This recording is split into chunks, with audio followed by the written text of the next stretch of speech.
결혼한 지 이제 1년, 달달한 신혼생활을 즐기고 있는 30대 여자입니다.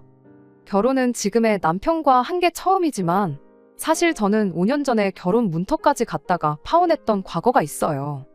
이미 다 극복한 이야기이기도 하고 이게 뭐 숨길 일인가 싶어서 남편에게도 전부 오픈한 이야기입니다. 5년 전 이야기를 이제 와서 하는 이유는 따로 있어요. 그때 당시 파혼하면서 미처 하지 못한 말을 얼마 전에 한 번에 다 쏟아낼 수 있었거든요. 몇 년 동안 맘속에 담아두고 살면서 이따금씩 자다가 이불도 발로 한 번씩 걷어찰 정도로 마음에 담아두고 있었는데 이번 일을 기회로 전부 다 풀어버리게 돼서 속이 그렇게 후련하고 기분이 좋을 수가 없네요. 마음 같아서는 사연에 그 자식, 개자식 하면서 쓰고 싶은 생각이 굴뚝 같지만 편의상 남자친구라는 호칭으로 사연을 적도록 하겠습니다. 저랑 파혼을 했다는 그 남자친구는 제가 사회생활 시작하고 얼마 되지 않아서 알게 된 사람이었어요. 저보다 나이가 2살이 많았고 대기업 사무직으로 일을 하고 있었지요. 나이는 2살 차이가 났지만 저도 남자친구도 입사 첫 해를 보내고 있던 신입사원으로 사회생활 시작한 시기는 거의 비슷했어요. 서로를 알게 된 지 얼마 지나지 않아서부터 연애를 시작했고 그렇게 3년을 더 만났습니다. 남자친구 나이가 32이 되면서 집에서 빨리 결혼하라는 압력이 들어온다는 멋없는 청혼을 받게 되었고 아무튼 그렇게 결혼을 약속하게 되었어요. 결혼 이야기가 나오자마자 남자친구가 제게 먼저 제안했던 게 있는데 결혼은 반반 결혼을 하는 게 좋겠다는 말이었습니다. 그때 당시에도 남자가 집 해오고 여자가 혼수를 해온다는 말은 옛말이나 마찬가지였고 다들 반반 결혼을 선호하는 분위기였습니다. 그래서 저도 반반 결혼하는데 아무런 거부감이 없는 상황이었어요. 거기에 추가로 남자친구가 먼저 부모님 손 안 벌리고 결혼하고 싶다는 말을 하더라고요. 저는 흔쾌히 알겠다 했고 자신있게 부모님 손 벌리지 않고 반반 결혼하자고 먼저 말을 꺼냈으니 당연히 저는 남자친구가 모아놓은 돈이 꽤 되는구나 하고 생각을 했었어요. 그런데 막상 까놓고 보니 남자친구가 모아놓은 돈은 제가 모아놓은 돈의 절반 수준밖에 안 되는 돈이었습니다. 제 통장에 얼마가 있는지 확인한 남자친구가 돈을 어떻게 이렇게 잘 모았냐며 칭찬을 해주긴 했는데 그 말을 꺼내는 표정이 어찌나 당황스러웠는지 굳어버린 표정을 감추지 못할 정도였어서 그때 대번에 돈을 많이 안 모아놨다는 사실을 눈치챌 수 있었어요. 제 정확한 월급에 대해서는 연애 3년 하는 동안 알려준 적이 없었습니다. 자기가 대기업 다니면서 월급 잘 받으니까 비교적 유명하지 않은 회사 다니는 제가 하찮은 월급을 받고 일을 한다고 생각을 했던 건지 아니면 자기 씀씀이만큼 저도 돈을 쓰고 다닌다고 생각을 한 건지 그런 부분은 말해주지 않았으니 잘 모르겠지만 하나 확실한 건 부모님 도움 없이 반반 결혼하자는 말을 꺼냈을 때 어느 정도 그런 생각을 가지고 있었을 수도 있겠구나 하는 생각이 들었어요. 아무튼 먼저 반반 결혼하자고 말을 꺼낸 사람이 남자친구인데 남자친구 돈이 모자라다고 해서 제가 피땀 흘려 모은 돈을 어디다 버리고 올 수도 없는 노릇이잖아요? 결국 남자친구는 부모님한테 손을 벌릴 수밖에 없었습니다. 어떻게 이야기가 잘 되었는지 남자친구가 모아놓은 돈에 더해서 1억을 지원받아 오기로 했어요. 그 덕에 덩달아 저도 저희 어머니께 손을 벌릴 수밖에 없었지요. 저희 어머니께서는 흔쾌히 모자란 만큼의 돈을 해주셨어요. 사실 아버지 돌아가시기 훨씬 전부터 해서 저 시집 갈 때 되면 준다고 돈을 따로 모으고 계셨다고 하시더라고요. 그 액수가 꽤 큰 금액이었던지라 그 돈을 전부 다 받아오면 남자친구가 또 집에다가 손을 벌려야 할 상황이라서 딱 제가 필요한 만큼만 받기로 했습니다. 그렇게 2억 6천이라는 결혼 자금이 생기게 되었는데 크다면 큰 액수지만 신혼집이며 신혼여행을 포함한 전반적인 결혼식 비용을 생각해보면 엄청 빠듯한 돈이었어요. 다른 걸 떠나서 집 문제만 생각해도 이미 벌써 돈이 모자란 느낌이더라고요. 저희 어머니께서 저 준다고 했던 돈을 다 받을 걸 그랬나 하는 순간도 있었지만 그 돈을 다 받았더라도 욕심만 더 커졌을 거라는 생각에 가지고 있는 만큼에서 잘 준비해 보려고 했습니다. 그런데 하루는 안 그래도 모자란 예산인데 남자친구가 어머니가 주셨다고 하면서 저한테 글씨가 빼곡하게 적혀있는 예단 목록을 건네줬습니다. 일반적으로 받는 예단 품목들에 금이며 명품이며 아주 이것저것 적혀있더라고요. 제가 대충 봤을 뿐인데도 돈 2, 3천으로는 택도 없을 것처럼 보였습니다. 안 그래도 돈이 빠듯한데 상견례 때도 말 한마디 언급 안 했던 예단 목록을 이제 와서 건네주냐고. 그리고 반반 결혼하는데도 굳이 받으시려고 하는 이유가 뭐냐고 따질 수밖에 없었어요. 남자친구는 그런 제 질문에 친척들 눈도 있고 어머니 지인분들도 있고 그런데 보는 눈이 많아서 예단을 생략할 수가 없는 상황이라고 하더라고요. 상견례 때 아무 말이 없던 건 그때야 우리가 양가 도움 없이 결혼하기로 했던 상황이었지 않느냐고. 그런데 자기 부모님이 1억이나 되는 거금을 지원해준 지금 예단을 요구하는 건 당연한 절차가 아니겠냐고 하더군요. 그래도 우리 예산이 빠듯해서 집 알아보는 것만 해도 머리가 터질 것 같은데 예단까지 해가면 너무 힘들 것 같다 설명을 해줬더니 남자친구가 한다는 소리가 자기 주변에 먼저 결혼한 친구들한테 물어봤는데 우리보다 없이 시작했는데도 여자 쪽에서 예단은 다 해왔다더라 하면서 예단만큼은 포기할 수 없다는 굳은 의지를 보여줬습니다. 아들 결혼시키는데 지원을 해줬으니 본전은 뽑아야겠다는 소리로밖에 들리지 않았습니다. 그렇게 말은 하지 않았지만 당장 그 예단 해드리는 것보다 그 돈 돌려드리고 대출받아 이자 내는 게 오히려 더 싸게 느껴지더라고요. 그래서 남자친구한테 차라리 지원받아온 그 돈 도로 돌려드리라 했어요. 그냥 내가 모아놓은 만큼에서 당신이 모자란 만큼만 받아오라고. 그렇게 반반 결혼하고 예단은 생략하는 게 좋겠다고 솔직한 제 생각을 말했더니 남자친구는 그런 제 말에도 계속 엄마 체면 이야기만 꺼내더군요. 저랑 좀처럼 의견이 좁혀지지 않는 와중에 남자친구가 그제서야 짜증 가득한 말투로 한다는 소리가 자기가 돈을 그만큼밖에 모으지 못한 이유가 따지고 보면 너한테 있는 거라며 제 탓을 하기 시작했어요. 어처구니가 없더라고요. 남자친구 말은 이거였어요. 저랑 3년 연애하는 동안 데이트 비용으로 나간 돈이 어마무시하기 때문에 돈을 모을 수 없었던 거라고요. 남자친구가 모아놓았던 돈은 3천이었고 제가 모아놓은 돈이 7천이었습니다.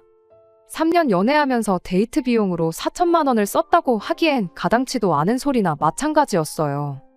데이트 비용, 칼같이 계산해서 정확히 반반을 냈던 건 아니지만 여태껏 저도 데이트 비용을 같이 부담했었거든요. 이따금씩 남자친구가 기분 내겠다고 전부 계산했던 적이 있지만 그럴 때면 저도 그 다음번 데이트에서는 제가 전부 계산하는 식으로 했었어요. 아무리 못해도 남자친구가 밥을 샀으면 커피는 제가 사는 식으로 꽤나 합리적인 데이트를 해왔었습니다. 그렇다고 저한테 뭐 몇백만 원, 몇천만 원 하는 명품 선물을 사줬던 적이 있던 것도 아니었어요. 암만 남자친구가 저보다 더 많은 비용을 부담했어 봐야 말 그대로 밥값하고 커피값 정도의 차이잖아요. 저희가 3년 연애한 기간이 일수로 1000일 조금 넘었어요. 그 긴 일수 동안 저희가 하루도 빠짐없이 매일같이 만나 데이트를 했다고 치고 남자친구가 밥 사고 제가 커피를 샀다고 쳐서 넉넉 잡아 남자친구가 저보다 하루에 3만 원씩 더 썼다고 쳐서 계산을 해봐도 그 금액이 3천만 원밖에 안 돼요. 여전히 1000만 원이 부족한 계산이죠. 그러니 남자친구가 데이트 비용을 내느라 저 때문에 못 모았다는 말은 말도 안 되는 억지밖에 되지 않았지요. 그런 건 계산도 안 해보고 저랑 데이트하느라 돈을 못 모았네. 지가 그때 얼마를 더 썼네. 이딴 소리를 하고 있으니 어이가 없었습니다. 결국 그날 예단에 대해서는 그렇다 할 합의점을 찾지 못했는데 집에 가서 어머니한테 이 사실을 알리니 어머니께서는 당신이 돈을 해줄 테니 그냥 해달라는 거 해주라는 식으로 나오셨어요. 어차피 저 결혼할 때 전부 다 주려고 했던 돈 그거 다 안 받아가지 않았느냐 하시면서 그 돈으로 해주는 거니까 걱정 말라고 하시는데 엄마 주머니 사정이 걱정돼서 그러는 게 아니라고 얼토당토 않은 계산법 운운하면서 어떻게 본전 찾아가려고 하는 게 뻔히 보이는데 원하는 대로 해주고 싶지 않은 거라고 했죠. 제 말에 저희 어머니는 괜히 해달라는 거 안 했다가 결혼 생활 내내 시댁에서 너를 고깝게 보고 싫은 소리 하고 그렇게 내버려 둘 바에 그냥 두 눈 꾹 감고 해달라는 거 다 해주고 제가 앞으로 생색을 내는 게 더 나은 방법 아니겠냐 하시더라고요. 어머니도 남자친구 집에서 하는 꼬라지가 마음에 안 들긴 하지만 돈이 없는 것도 아니고 어차피 제가 필요했으면 전부 다 저한테 줬을 돈인데 그냥 그쪽 집에다가 내 딸 앞으로 잘 봐주시라 뇌물 바치는 거라 생각할 테니 괜히 그걸로 스트레스 받고 그러지 말라셨습니다. 어머니 말씀에도 저는 도무지 이 상황을 이해하기도 싫었고 받아들이고 싶지 않았지만 결국 어머니의 설득 끝에 예단을 해가기로 했습니다. 이래저래 견적을 내보니 2,500 정도 들어가더라고요. 언짢기는 했지만 어머니 말대로 좋은 게 좋은 거 아니겠냐 생각하려고 노력했어요. 예단 이야기가 해결되니 남자친구 집도 더 이상 번거롭게 굴지 않았고 그 뒤로부터는 결혼 준비가 일사천리로 진행이 되기 시작했습니다. 그렇게 결혼식 날짜까지 다 잡히고 청첩장도 돌릴 만한 사람들한테 다 돌린 상황이었어요. 예단 문제로 티격태격 하긴 했지만 남자친구랑도 더할 나위 없이 좋았고 제 첫 해외여행이나 마찬가지였던 신혼여행 생각에 한참 들떠있던 어느 날이었는데 언젠가부터 어머니가 안색도 안 좋고 평소랑 다르게 너무 쉽게 지치고 힘들어하셔서 어머니를 모시고 병원을 다녀오게 되었습니다. 그리고 그때 어머니가 간암 판정을 받게 되었습니다. 제 결혼이라는 경사를 앞두고 어머니가 간암이라는 사실을 알게 되니 세상이 무너지는 것 같았어요. 그래도 한숨 놓을 수 있었던 건 암이 그나마 초기에 발견되었고 초기라면 완치율이 높다는 사실을 듣게 되었기 때문입니다. 어머니가 좀 힘드시겠지만 결혼식도 참석할 수 있을 정도였고요. 그런데 저희 어머니가 암이라는 소식을 들은 남자친구 집에서 아주 난리가 났더군요. 저희 어머니 걱정 때문에 난리가 난 거였으면 참 마음뿐이라도 감사스러웠겠지만 애석하게도 그 난리는 저희 어머니 걱정 때문에 그런 건 아니었습니다. 당시 예비 시어머니였던 남자친구 어머니한테서 저한테 직통으로 전화가 걸려왔어요. 결혼 준비하는 내내 남자친구 어머니와 할 이야기가 있으면 남자친구 통해서 했지 제가 직접 연락하거나 저한테 직접 연락이 왔던 적은 한 번도 없었거든요. 그 덕에 붙일 정도 거의 없는 거나 마찬가지였는데 통화를 하고 나니 거의 없던 정도 뚝 떨어지더군요. 전화로 저희 어머니 상태가 어떤지 심심한 위로의 말을 건네기는커녕 전화 받자마자 저한테 한다는 소리가 아무리 어머니가 암이라도 나한테 해오기로 했던 예단건에 대해서는 절대로 차질없게 잘 준비하라는 소리였으니까요. 어이가 없어서 말이 안 나와 입만 뻐끔거리고 있었는데 사람이 약속을 잘 지켜야 하는 거라며 첫 단추부터 이상하게 끼울 생각 하지 말라고 하는 겁니다. 그 말을 들으니 애초에 첫 단추부터 안 끼우는 게 맞겠다는 생각이 들었어요. 하지만 먼저 대화로 풀어보는 게 좋겠다 싶어서 그 길로 남자친구를 불러냈어요.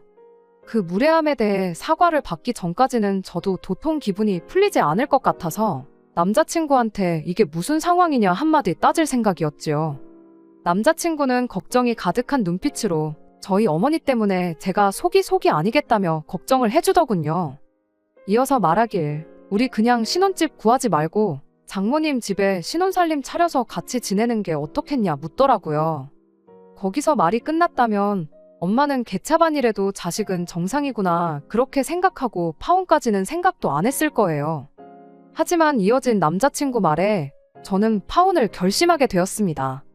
자기가 간암에 대해서 좀 조사를 해봤다고 말을 꺼내면서 완치율이 뭐 30%도 안 된다더라. 초기에 발견됐어도 결국엔 다 죽는다더라 그딴 소리를 꺼내더니 어차피 장모님이 암으로 돌아가시면 그 집이 우리 집 되는 거 아니겠냐며 그러면 우리 신혼집은 따로 구할 필요가 없으니 지네 엄마가 해준 1억 원을 돌려드려도 되는 거 아니냐입니다. 사실 집에서 그 돈 해준다고 빚을 좀 지게 되었는데 괜히 돈을 이중삼중으로 낼 필요가 있냐는 소리를 하는데 그 길로 제가 남자친구 뺨싸다귀를 한 대 올려붙였습니다. 그 더러운 입으로 우리 엄마를 장모님이라고 부르지 말라고요. 결혼식장까지 가서도 모르는 게 결혼이라는 말 못 들어봤냐고. 길게 말할 것도 없고 너네 같은 집구석하고 더 얽힐 생각 없으니 파혼하자고 했어요. 남자친구는 재미없다고 농담하지 말라고 하면서 처음엔 제 말을 못 믿는 듯한 눈치였지만 그 뒤로부터 오는 연락 다 무시해버리고 비행기표며 결혼식을 위해 예약한 것들 다 취소해놓고 그러니 그제서야 뭔가 잘못됐다는 걸 느낀 건지 저희 집 앞까지 찾아와서 잘못했다고 빌기 시작했습니다. 그간 만나온 정이 있으니 더 못 볼 꼴 보기 전에 더는 찾아오지 말라고 뭐 그렇게 매일같이 찾아와 사과하는 남자친구를 뒤로하고 파혼하게 되었습니다. 처음에는 저희 어머니도 당신이 괜히 아파가지고 딸 결혼이 날라갔구나 안타까워하셨는데 생각해보니 그딴 집구석에 우리 딸 시집을 보냈으면 죽어서도 편하게 눈을 못 감았었을 거라며 차라리 잘된 일이라 하셨어요. 저는 어머니한테 왜 죽는다는 생각을 하냐고, 병원에서도 완치가 가능하다고 하지 않았느냐고 그냥 지금부터 치료 잘 받고 그러면 된다고 했죠. 간절히 바라면 이루어진다고 했나요? 결국 어머니는 암을 이겨내시고 완치 판정을 받으셨습니다. 하지만 재발할 확률도 있어서 병원에는 앞으로도 계속 다니셔야 하지만요. 그리고 저는 어머니 모시고 병원 다니면서 인연을 키워오기 시작한 내과 선생님과 작년에 결혼식을 올리게 되었지요.